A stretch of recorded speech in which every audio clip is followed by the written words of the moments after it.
Muito bem, John. Atendendo então ao pedido de algumas pessoas da nossa comunidade, hoje vamos falar de uma obra muito polêmica. Se trata de O Admirável Mundo de Aldous Huxley. Vamos começar? Mas antes, vinheta!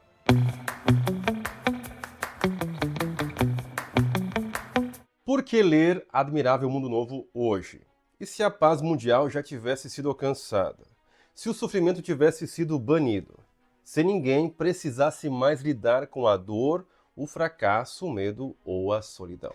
À primeira vista, essa sociedade pareceria o ápice do progresso. Mas Aldous Huxley propõe outra leitura.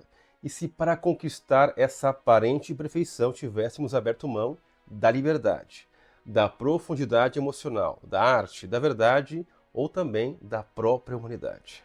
Publicado em 1932, Admirável Mundo Novo é uma das obras mais ousadas do século XX. Não se trata de um delírio futurista nem de uma sátira simbólica. É uma construção lúcida, metódica e inquietante de uma civilização moldada para funcionar com uma precisão e previsibilidade. Huxley descreve sem rodeios um mundo onde os seres humanos foram transformados em peças perfeitamente adaptadas ao sistema que os produz, controla e satisfaz sem conflitos, sem perguntas, sem escolhas reais. O que torna esse romance tão potente, mesmo quase um século após sua publicação, é a forma como ele antecipa discussões que hoje nos cercam. O papel da ciência na formação de vidas, o uso do entretenimento como ferramenta de distração, a medicalização das emoções, a padronização dos comportamentos e a erosão das experiências interiores. Huxley não dramatiza, ele descreve. Sua escrita é econômica, direta e propositalmente impessoal, como a sociedade que ele apresenta. E justamente por isso o impacto é tão profundo, porque ele nos obriga a contemplar com frieza a possibilidade de que o futuro, em busca de conforto e estabilidade, acabe por abdicar aquilo que torna a vida realmente viva. Esta aula tem como objetivo explorar com clareza e serenidade os principais aspectos da obra. Vamos percorrer os pilares que sustentam esse mundo novo, a sua engenharia biológica e social, os mecanismos de controle emocional, a diluição dos afetos, a supressão da arte, os personagens que se sentem deslocados, o embate entre cultura e civilização, mas também, por fim, o dilema entre liberdade e felicidade. Não se trata de buscar respostas definitivas, mas de cultivar o olhar crítico e a escuta interior. Admirável Mundo Novo não é uma profecia, tampouco um manual, é um convite. Um convite firme, às vezes desconfortável, mas necessário. Por quê? Para refletir sobre os rumos que tomamos como sociedade, como cultura, como indivíduos. Huxley nos interpela, sem elevar a voz. Estamos nos tornando funcionais demais ou humanos de menos? Logo nas primeiras páginas de Admirável Mundo Novo, o leitor é inserido em um ambiente que revela sem disfarces a nova base da civilização, o centro de incubação e condicionamento de Londres Central. Não há mais nascimento natural. A reprodução humana foi substituída por um processo laboratorial que controla em todos os detalhes o que cada indivíduo será, desde sua constituição física até sua função social. Aqui Huxley inicia sua crítica com precisão científica. A vida foi padronizada para funcionar, não para expressar singularidade. O ser humano, nesse contexto, não nasce livre. Ele é fabricado com um propósito utilitário. As castas são pré-definidas: alfas, betas, gamas, deltas e épsilons. Não há injustiça percebida porque não há comparação. Cada grupo é condicionado desde o início a amar sua posição e a não desejar outra. Essa aceitação não é fruto de sabedoria, mas de programação. O que mais impressiona não é a tecnologia em si, mas a sua aplicação. O conhecimento científico não é utilizado para emancipar, mas para moldar e conter. Técnicas como a bocanovisquificação, ou seja, divisão de um embrião em dezenas de clones, tornam a produção de seres humanos algo estatístico, previsível e impessoal. O condicionamento continua após o nascimento artificial. Os recém-nascidos são expostos a estímulos controlados, repetições verbais, associações visuais e experiências calibradas. A meta não é formar cidadãos reflexivos, mas indivíduos funcionais, contentes com o seu lugar no sistema. I'm so happy that I am alive. Uma das ideias centrais da obra é a substituição da liberdade individual pelo ideal de estabilidade coletiva. Ao eliminar o acaso do nascimento, a diversidade de desejos e as aspirações imprevisíveis, a sociedade acredita ter conquistado a paz. Mas essa paz tem um custo silencioso: o desaparecimento da autenticidade humana. Não há revoltas, nem crises existenciais. Tudo é previsível. Tudo está sob controle. Até a felicidade é padronizada, entregue por estímulos programados, frases hipnopédicas e doses regulares de soma. Huxley, mais do que descrever esse mundo, convida o leitor a fazer uma pergunta desconfortável, mas necessária. E se em nome da estabilidade estivermos abrindo mão daquilo que torna a vida verdadeiramente nossa? Esse primeiro argumento nos deixa diante de um paradoxo. Um sistema aparentemente perfeito que eliminou o sofrimento, mas também a profundidade da existência. A engenharia da ordem é, ao mesmo tempo, sua maior conquista e sua maior ameaça. Sabe, John, com qual outra obra podemos comparar esse argumento? Com 1984 de George Orwell. Porque que se trata dessa relação entre controle e liberdade. Existe liberdade se somos controlados? Até que ponto o controle é um bem? E até que ponto a liberdade sem controle é um bem? Porque a verdade está no meio, na virtude. Vamos continuar essa aula. Entre as muitas sutilezas e admirável mundo novo, talvez nenhuma seja tão perturbadora quanto a inversão de um ideal aparentemente inquestionável: a felicidade. Na sociedade concebida por Huxley, ela não é uma conquista interior fruto de autoconhecimento ou realização pessoal. É um produto sistematicamente distribuído, dosado e administrado. A felicidade deixou de ser um fim e tornou-se um instrumento de governabilidade. A substância chamada soma é o recurso mais eficaz de controle social do romance. Sem efeitos colaterais aparentes, é oferecida em qualquer situação de desconforto, cansaço ou angústia. Bastam algumas gramas e tudo volta a aparecer bem. Ao contrário dos mecanismos de repressão tradicionais, como censura ou punições, o mundo de Huxley oferece alívio constante, conforto emocional e distração. O sofrimento não é combatido com reflexão ou diálogo, mas simplesmente neutralizado. Não há espaço para a dor, porque não há tolerância para o desconforto. A população aprendeu ou foi ensinada a não suportar o silêncio interior.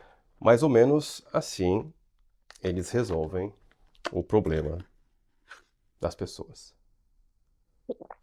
Platão já previa: toda democracia vira tirania, mas Huxley mostrou como ela chega sorrindo. No livro 8 da República, Platão traça a queda das formas de governo, da aristocracia à tirania. O povo ama a liberdade, até perder o controle. Aí surge o tirano, prometendo ordem. Huxley pegou esse roteiro, atualizou para o futuro. Ninguém é oprimido, todos são felizes. Não com liberdade, mas com soma, sexo e distração. Não existe mais o tirano, o sistema virou tirano. E essa é uma distopia onde ninguém luta porque ninguém sente falta da liberdade. Essa, John, é a tirania perfeita. E você?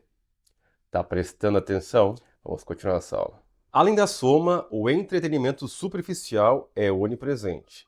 Filmes sensíveis ao tato, jogos eletrônicos e experiências sensoriais mantém os cidadãos em constante estímulo, evitando qualquer tempo para introspecção. O raciocínio é claro: pensar pode levar a questionar, e questionar pode gerar instabilidade. A solução foi transformar o tédio, que poderia abrir espaço à inquietação existencial, em algo inconcebível. O prazer aqui não é liberdade, é distração. A felicidade não é plenitude, é obediência pacificada. Então, para resolver os problemas da sociedade, essa seria a solução.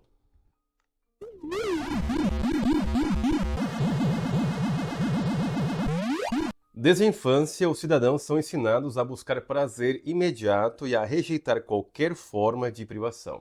Relações exclusivas são desencorajadas. O amor profundo, considerado fonte de conflito e dependência, é substituído por encontros casuais e impessoais. O desejo, em seu sentido mais amplo, foi domesticado. Sonhos, paixões, ambições ou insatisfações são interpretados como falhas do sistema, e o sistema responde com soma, imagens agradáveis e repetições hipnóticas que garantem: todo mundo é feliz agora. Essa engenharia da alegria serve a um propósito claro: evitar qualquer impulso que desafie o estado das coisas. As pessoas são felizes, conseguem o que querem e nunca querem o que não pode ver. Huxley, com uma lucidez desconcertante, nos leva a uma pergunta essencial: a que custo estamos dispostos a eliminar o sofrimento? Quando a dor é evitada a qualquer preço, a consciência moral, a criatividade e até mesmo o amor correm o risco de desaparecer, porque são muitas vezes filhos da imperfeição. E na ausência, no vazio e na inquietude que nascem as perguntas que movem o ser humano. No mundo do romance, a felicidade generalizada parece um triunfo, mas é uma felicidade silenciosa, sem memória, sem profundidade e sem escolha. Vivemos em tempos em que o desconforto precisa ser resolvido rapidamente, seja com distração, consumo ou química. A proposta de Huxley não é rejeitar a busca pelo bem-estar, mas questionar. Estamos confundindo alívio com sentido? Estamos aceitando o prazer imediato como substituto da verdade? Quando o prazer se torna o novo poder, a liberdade perde o seu papel.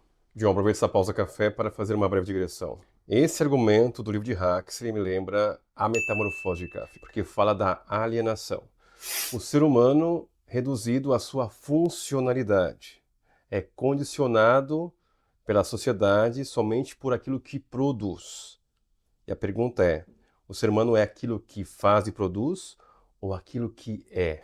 Pergunta importantíssima, uma pergunta ética fundamental, porque não somos máquinas, não somos descartáveis. Poucas passagens de Admirável Mundo Novo causam tanto desconforto silencioso quanto aquelas que tratam da família. Para nós leitores do presente, o vínculo familiar ainda carrega densidade emocional, valores afetivos, memórias e raízes. Para os habitantes do mundo de Huxley, no entanto, esses conceitos não apenas desapareceram, tornaram-se ofensivos e quase obscenos. A palavra mãe provoca risos embaraçados. Pai é uma expressão tecnicamente obsoleta. O núcleo familiar foi substituído pela engenharia reprodutiva e pelo condicionamento coletivo. E com ele, desapareceu também a intimidade genuína. Na sociedade do romance, não há gestação natural. Os embriões são cultivados em incubadoras artificiais e submetidos a intervenções que os adaptam ao papel que desempenharão na hierarquia social. Não existem pais ou mães, existem laboratórios e técnicos. Esse desligamento da origem tem um objetivo claro: evitar laços pessoais que possam ameaçar a obediência ao coletivo. O ser humano não pertence mais a uma família, mas ao Estado. Seu valor não está em sua história, mas em sua funcionalidade. Ao retirar da existência a experiência do nascimento como ato relacional, Huxley aponta para a dissolução da identidade como construção emocional. O indivíduo é, desde o início, um produto não de vínculos, mas de cálculos. A ideia de amor exclusivo com profundidade emocional e duração é considerada perigosa. Relações estáveis despertam ciúme, apego, desejo de permanência e, portanto, imprevisibilidade. No lugar disso, incentivam-se encontros rápidos, rotativos e desprovidos de compromisso. Frases como "todo mundo pertence a todo mundo" não são slogans apenas. são diretrizes que moldam o comportamento desde cedo. Amar, desejar alguém com profundidade, ter saudade, se apegar, são atitudes vistas como falhas do condicionamento. Na lógica do sistema, o amor é um erro de programação. I will not marry you, tomorrow or any day. Sem famílias, sem vínculos profundos, sem perdas nem lembranças intensas. As pessoas vivem em um estado constante de leveza emocional. Não sofrem, mas também não se transformam. O afeto genuíno exige exposição, risco, entrega. A intimidade verdadeira demanda tempo, escuta e vulnerabilidade.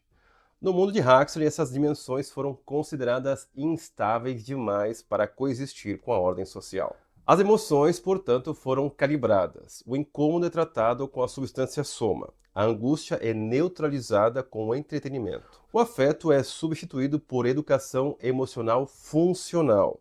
Uma estabilidade emocional conquistada à custa da alma. Ao descrever essa sociedade sem laços, Huxley não faz apelo moralista nem idealiza o passado. Ele apenas convida à reflexão.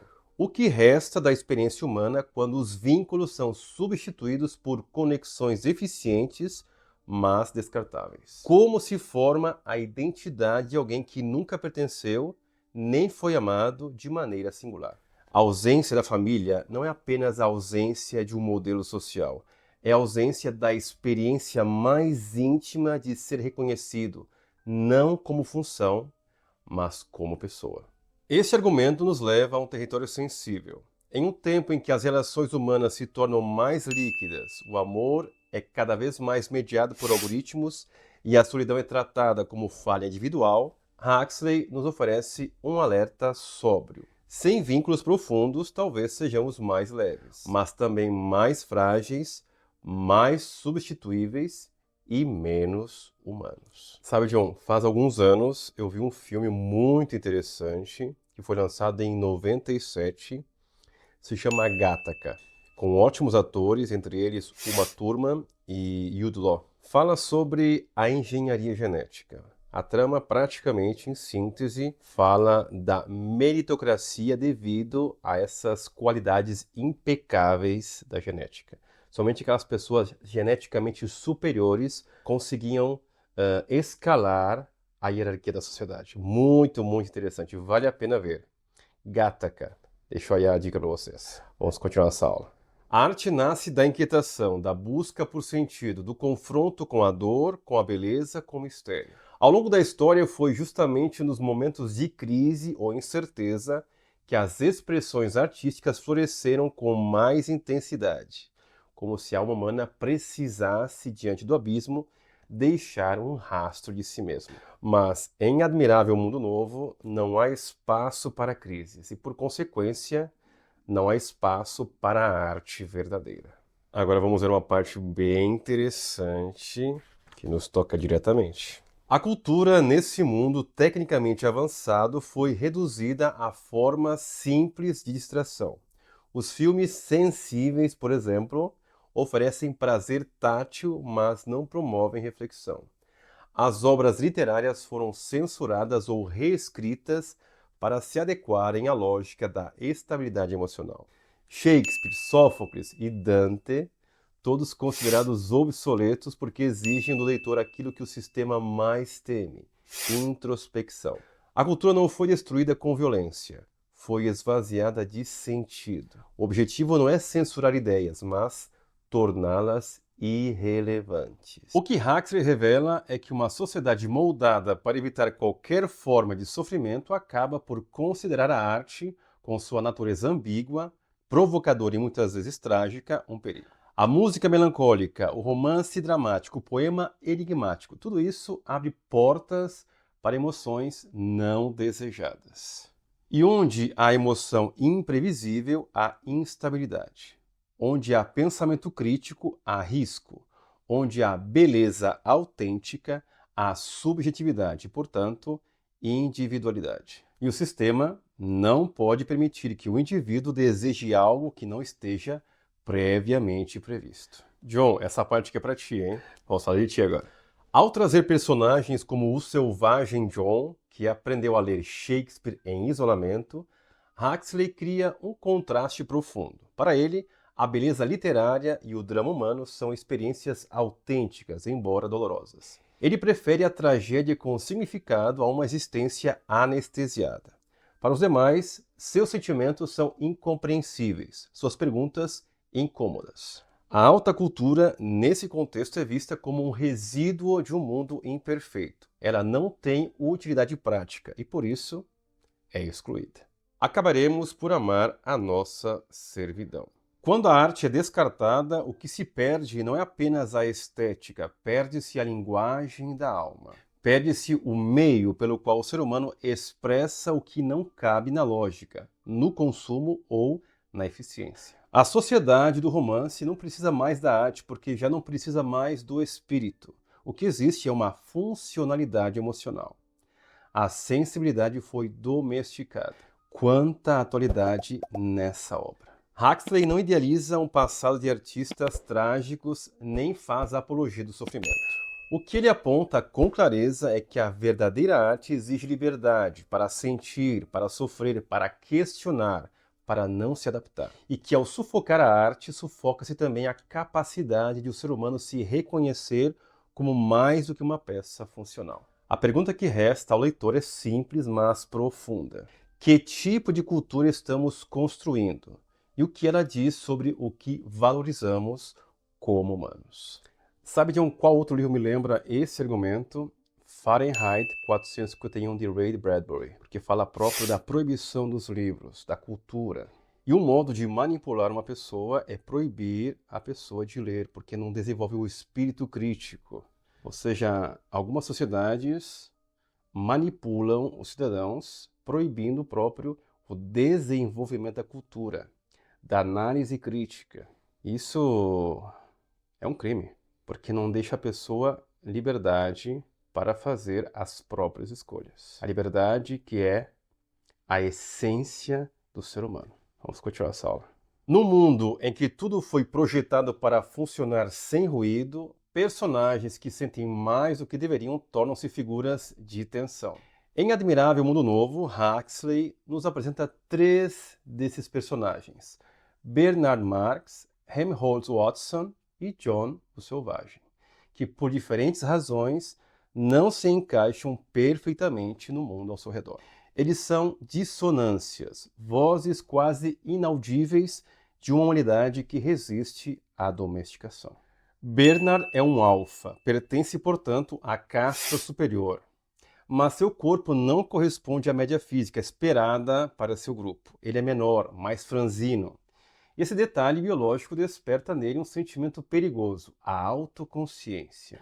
Ao sentir-se deslocado, Bernard começa a questionar, não de maneira heróica ou abertamente revolucionária, mas com incômodos íntimos, discretos, profundamente humanos. Ele quer pertencer, mas também deseja ser livre. É talvez o mais próximo do leitor comum, alguém que vê os limites do sistema, mas ainda se sente tentado a ser aceito por ele. Sua fragilidade não é fraqueza, é a fresta por onde a dúvida entra. E Bernard é muito parecido com o personagem principal do filme Gattaca, por isso vale a pena ver esse filme.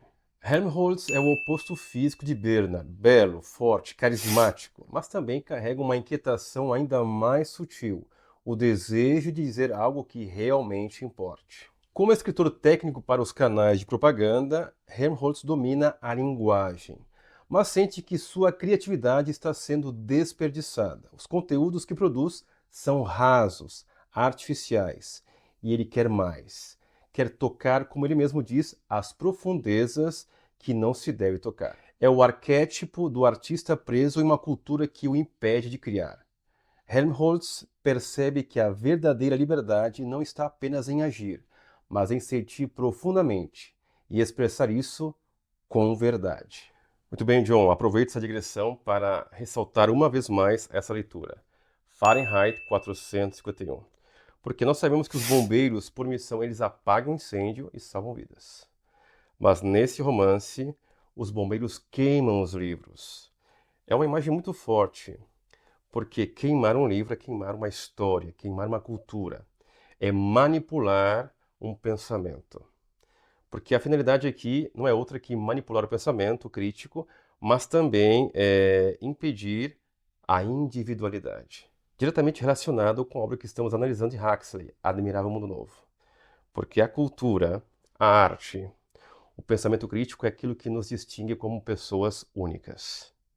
Vale a pena também ler esse livro para completar esse argumento que estamos tratando. Vamos continuar essa aula. John é o personagem mais impactante da obra. Nascido fora da sociedade tecnológica, mas filho biológico de 2 de seus cidadãos. Ele cresceu em uma reserva primitiva, onde experimentou rituais, sofrimento, religião, literatura e exclusão. John leu Shakespeare, aprendeu o amor trágico, a dor do ciúme, a nobreza da honra e o peso da morte.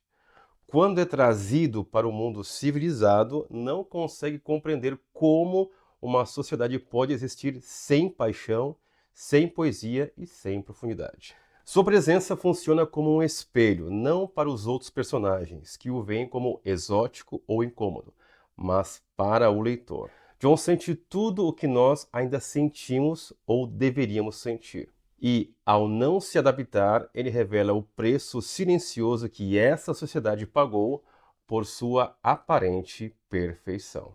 Grande John! Was it like this when John the Baptist came to King Herod, out of the desert, crying about salvation?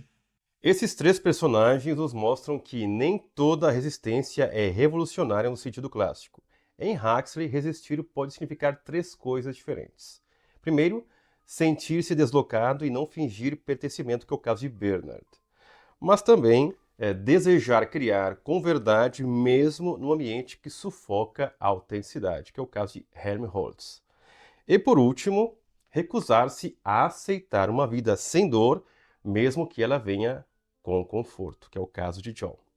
Não há soluções fáceis, todos pagam um preço, mas todos, à sua maneira, preservam a centelha daquilo que o sistema tentou apagar. A alma viva, imperfeita, inquieta do ser humano. Ao apresentar esses personagens, Huxley não oferece heróis infalíveis, mas humanos que ainda sentem o desconforto de estar vivos. Em um mundo onde o sofrimento foi erradicado, são justamente aqueles que ainda sofrem, que ainda desejam algo mais, que nos lembram da nossa própria condição. A mensagem aqui é muito clara. Onde há inquietação, ainda há liberdade. Ao imaginar uma sociedade perfeitamente organizada, Aldous Huxley nos apresenta um dilema fundamental. Para alcançar a ordem absoluta, será necessário abrir mão da própria natureza humana? Em Admirável Mundo Novo, essa pergunta é respondida não com teorias, mas com práticas. Todas as forças naturais, o desejo, a criatividade, o tempo, o nascimento, o envelhecimento, o amor, foram reprogramadas, substituídas ou suprimidas. A civilização huxleyana triunfou sobre a natureza, mas esse triunfo é ambíguo. John, e se a utopia perfeita escondesse a prisão perfeita? Porque em 1516, Thomas More imaginou a utopia. Uma ilha sem propriedade privada, sem pobreza, com leis mínimas e todos vivendo em harmonia. Soa ideal, não é? Mas olhe mais perto. Rotina controlada, censura, mesma roupa, mesmo pensamento. Liberdade? Só a que o sistema permite. Então vem Huxley, séculos depois, e empurra essa ideia até o limite. No Admirável Mundo Novo, a utopia aqui é total. Ninguém contesta nada, porque foram programados para não querer contestar. Isso não é paz, é anestesia. Isso não é ordem, é condicionamento. Porque uma sociedade tão perfeita que já nem precisa de alma. More sonhou. Huxley acordou assustado. E nós? Ainda estamos dormindo? Vamos continuar a nossa aula. Desde a concepção até a morte, tudo é gerido artificialmente. O corpo humano não é mais um mistério orgânico, mas um projeto técnico. O instinto sexual foi mantido, mas desconectado do afeto e da permanência. A maternidade, o parto, o envelhecimento e o luto foram eliminados da experiência social, pois implicam dor, imprevisibilidade e, acima de tudo, profundidade emocional. Nesse modelo, o corpo não é sagrado, é funcional. A alma não é celebrada, é evitada. E quanto mais a natureza é domada, menos espaço há para a liberdade. Prefiro ser eu mesmo, insignificante e sujo, mas eu mesmo, John, o Selvagem. É através de John, o Selvagem, que Huxley insere uma contraposição direta ao mundo tecnológico. John viveu num ambiente em que a natureza ainda tem força. Há ritual, morte, religião, contemplação do céu, escuta do próprio corpo. Tudo isso vem com dor, mas também com sentido. Ao ser exposto à sociedade artificial, ele se choca. Não há estrelas à noite, porque o céu foi apagado pela luz contínua. Não há silêncio, porque o ruído é constante e calculado. Mas também não há solidão, porque estar só pode levar à introspecção. Para John, essa civilização é uma negação da vida real. No fundo, o projeto social apresentado por Huxley é uma tentativa radical de negar a tragédia. Tudo o que lembra a finitude, o acaso, o sofrimento ou o imponderável foi expurgado. Mas, ao eliminar o trágico, a civilização elimina também a grandeza. Não há mais quedas, mas também não há mais elevação. A sociedade é estável, mas sem transcendência. A vida tornou-se plana, segura, controlada, mas perdeu sua capacidade de provocar espanto. Huxley não idealiza a natureza selvagem, nem demoniza a civilização. Seu alerta está na perda do equilíbrio. A técnica não é o problema está em uma civilização que rejeita tudo o que não pode controlar, mesmo quando isso inclui partes essenciais da experiência humana. A dor, o amor, o envelhecimento, o silêncio, o mistério, todos esses aspectos, embora difíceis, são também fontes de sabedoria e beleza. São o terreno fértil da humanidade. A questão que o autor propõe é clara. Ao programarmos o mundo para eliminar a dor, não estaremos também eliminando a alma? Bela pergunta. Em uma sala privada, longe das distrações da sociedade, dois homens se encontram. Um é representante da ordem global, calmo, culto, racional. O outro, símbolo da alma humana em estado bruto, ferido, indomável, ardente de angústia e desejo de sentido. Esse não é apenas um diálogo, é um duelo filosófico entre duas visões de mundo. De um lado, a paz fabricada, do outro, a liberdade incerta. Agora vamos ver a sutileza de argumentação de Mustafa.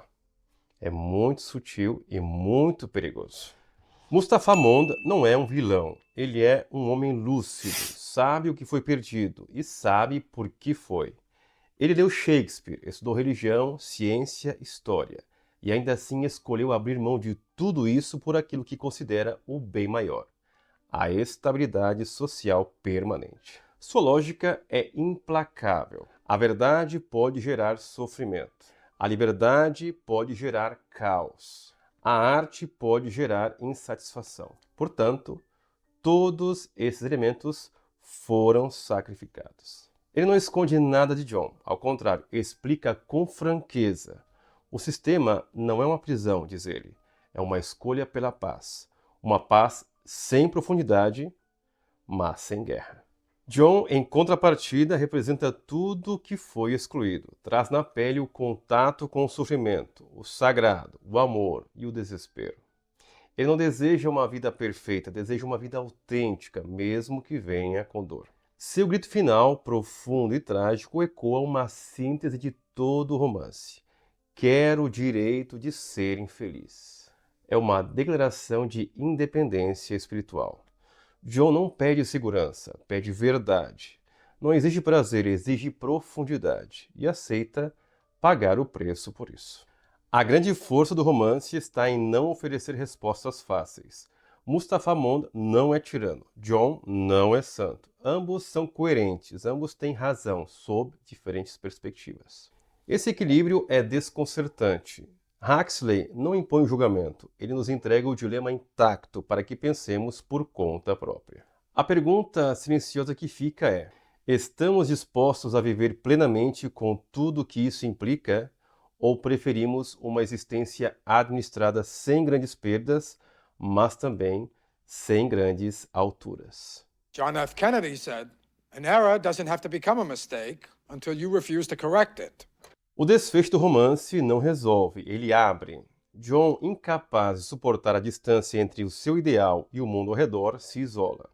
Mas nem a natureza o protege, a multidão o segue, a exposição o consome e ele desaparece da história de forma trágica e simbólica.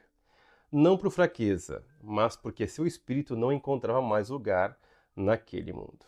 Esse diálogo final entre John e Maud atravessa o tempo e chega até nós com força renovada.